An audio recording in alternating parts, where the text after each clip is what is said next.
Mic check 1, 2. The Right Honourable Leader of our Parliamentary Front, Honourable Members of Parliament, distinguished guests, ladies and gentlemen, allow me also add my voice to send heartfelt condolences to friends, families and comrades of Sarah Eperu, and I continue to pray that the Almighty rests a gentle soul in eternal peace. It is an honor today for me to share my thoughts with you this morning as we launch our alternative budget policies for the new financial year. The theme for today is a reflection of our vision for a new Uganda, a Uganda whose resources are exploited for the benefit of the citizens and not for the benefit of a select few individuals. A Uganda that protects and promotes dignity and basic freedoms and rights for every citizen. A Uganda that puts interests of the people, the citizens, at the forefront of public policy.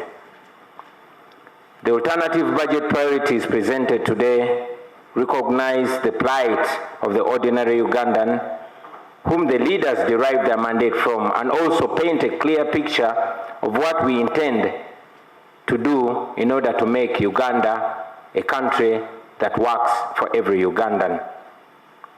Ladies and gentlemen, Ugandans deserve better health care, they deserve better education, and they deserve better infrastructure in order for them to live their full potential and benefit and enjoy all their fundamental rights.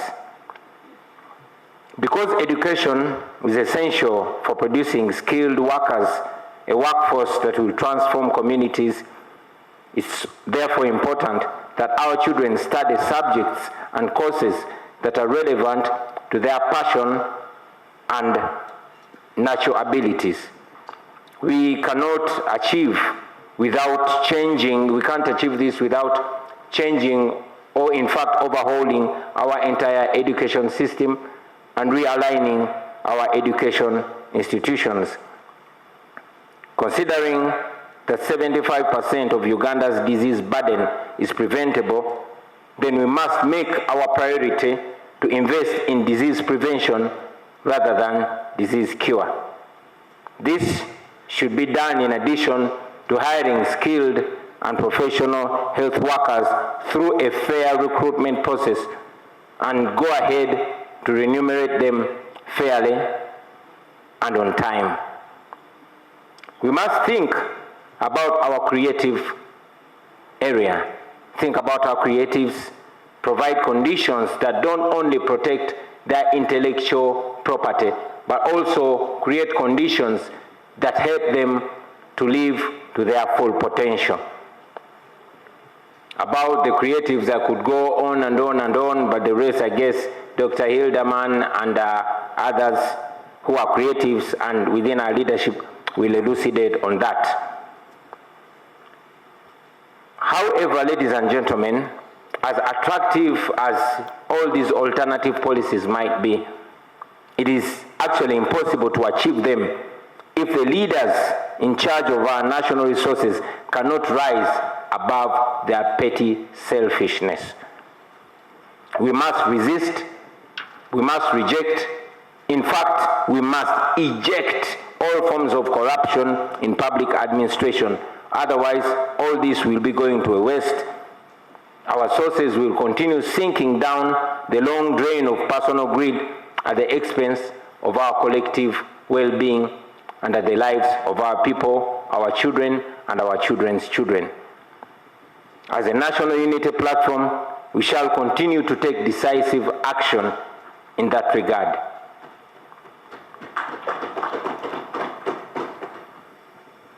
Friends, many good proposals have been presented in terms of policy alternatives, in terms of laws, by ourselves and other leaders.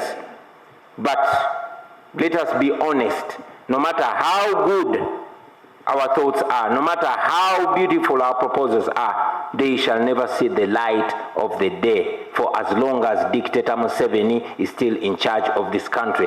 That is my firm belief. Yes, we must continue telling Ugandans the truth as it is, instead of, misleading them with eloquent speeches. We must paint to them a picture of the problem and indeed go ahead and point at where the problem is.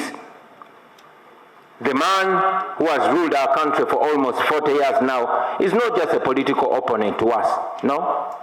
He is the embodiment of Uganda's problems. He is a living testament of corruption. He is a testament of oppression. He is the embodiment of the abuse of all democratic principles.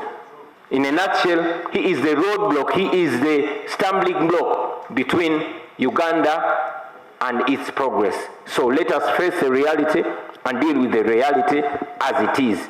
It's until you diagnose the problem that you'll be able to deal with that problem. He and his cronies live in extreme luxury while our hospitals are sick and our schools are rotting away. Yes, we have alternative policies. Yes, we have brilliant minds here in Parliament, wonderful at economics, wonderful at debating and all that. But we shall debate, we shall propose, and we shall articulate issues. But let me be clear to you, once again, my brothers and sisters, that no matter how good our alternatives are, no matter how well-intentioned you, our MPs, are, it won't make any difference for as long as we don't have any power to implement those good ideas. We must get used to that fact and deal with that fact exactly the way it is. We can draft the most comprehensive budgets, we can allocate funds meticulously, we can strategize endlessly, but as long as Museveni remains at the helm, the efforts will all be like rearranging cups on a falling table. We must channel all our energy. We must channel all our passion and all our abilities and all our determination towards one singular mission: removing the dictator and reorganizing the country as the citizens of Uganda.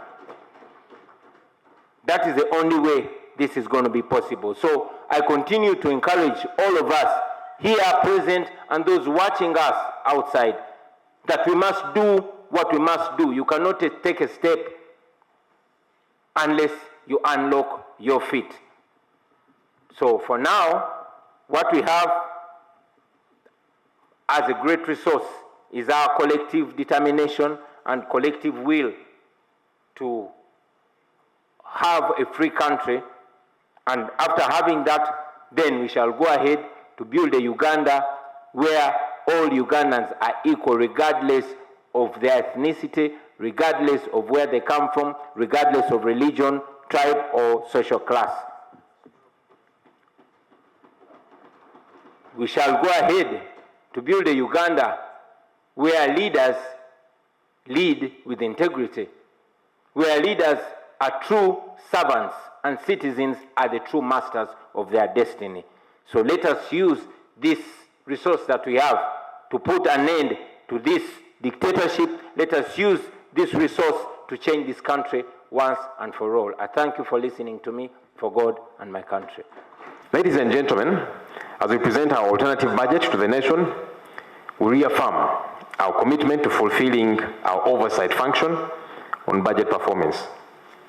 We shall continue to hold the government accountable and ensure transparency in the allocation and utilization of resources, all in service of the people of Uganda. I would like to extend my deepest gratitude to the members of the Shadow Cabinet and the dedicated staff of the Office of the Leader of the Opposition for their tireless efforts in drafting this alternative budget. There are challenges, and we'll continue to grapple with challenges.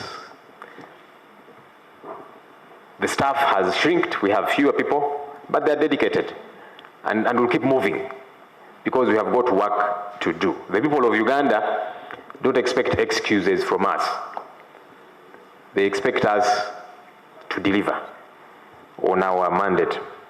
The expertise of this team, the shadow cabinet, and the staff that we do have and their commitment have been indispensable in shaping our vision for a more just and resilient Uganda. I'd like to appreciate you all for making the time to be here today. Thank you, ladies and gentlemen, for God and my country. Bw'otunuulira bajeti y'omwaka guno tugenda kusaasanya ebitundu 38 ku 20 trillions ez'okusaasanya mu kusasula amabanja. Guteebereza ng'olina bajeti naye ng'ebitundu 38 bya kusasula amabanja. Buli lunaku tukeera kusasula. So ky'ova olaba sente olumu gavumenti zeesaasanya tetuuka n'okulemererwa okusasula abakozi baayo ng'eri mu kusasula kuba banja yetalinda.